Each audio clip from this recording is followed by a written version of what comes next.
I did my degree in the 1970s. Okay. And then I became an art teacher. Right. So I worked for many years as an art teacher in high school. And it's when I retired really that I had more time to sort of go back to my own artwork. Yeah. So it's been the last 3 or 4 years that I've been really... So fairly recently? Yeah, fairly recently, yeah. Yeah, although I've always done art, I've only done it on a bigger scale since I retired really from teaching. Oh, I love it, absolutely. I think whenever I was a teacher, all my artwork was about the children. It was always about showing them things or demonstrating things, or if I went to an art gallery, I was making notes, thinking, I've got to show them this and I've got to show them that and tell them about this. But now it's just for me.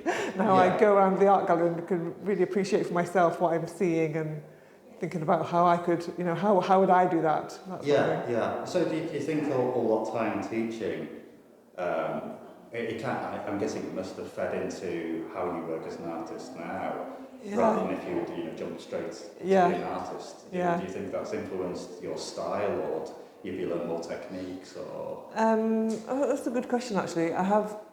I don't know that it is influence. I think the biggest influence on my style was my own teacher when I was at school.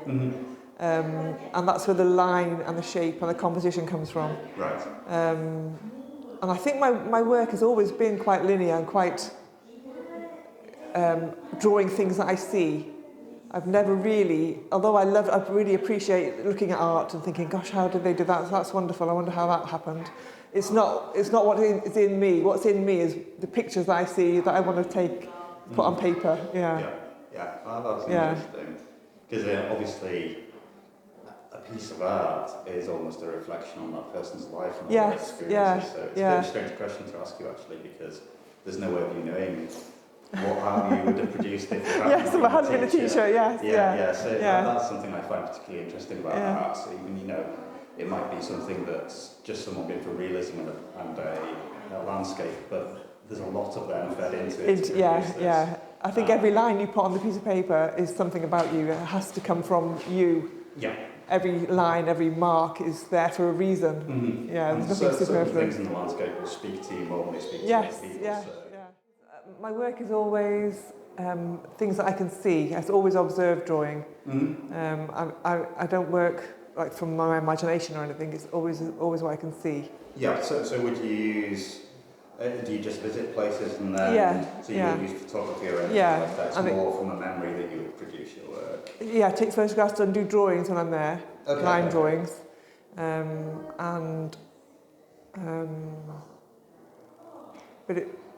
but it's from my observation rather than from my imagination. Okay. It's a representation of what I see in my work. Yeah. And have you always done places, or have you delved more into portraiture, or? No, places and things with structure. Structure is a big part of my work. I like to see lines and I like to see shape, and that's what influences it's what excites me when I see work. I like to see the shapes of things and the lines and the composition. Colours, I like to see colour as well, but I also like to work in black and white. But the colours, I keep them limited but true to what they are. So if it's a brick, it's going to be terracotta colour, that sort of thing. I think what else? So is it sort of the lines, in the images?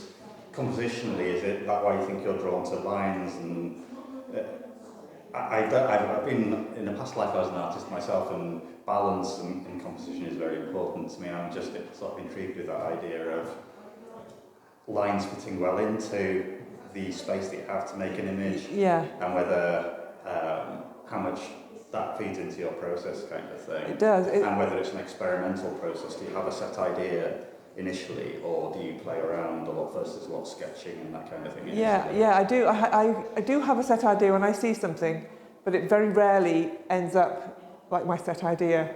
It does evolve, and as I try the different medium, or use lino to sort of reinterpret my drawing, obviously it changes and...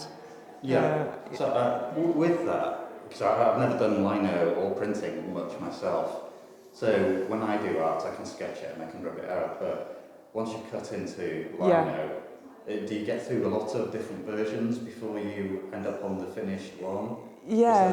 Is there a version of sketching with lino? That's a good question actually. It's once I start cutting a lino, I more or less know what I'm going to be doing. Mm-hmm. I know how I want it to look in my head. I know what I'm after. It doesn't always turn out that way because of maybe colours or cutting or shape. But I have an image in my head that I want to put on paper. Mm-hmm. That's where it comes from really.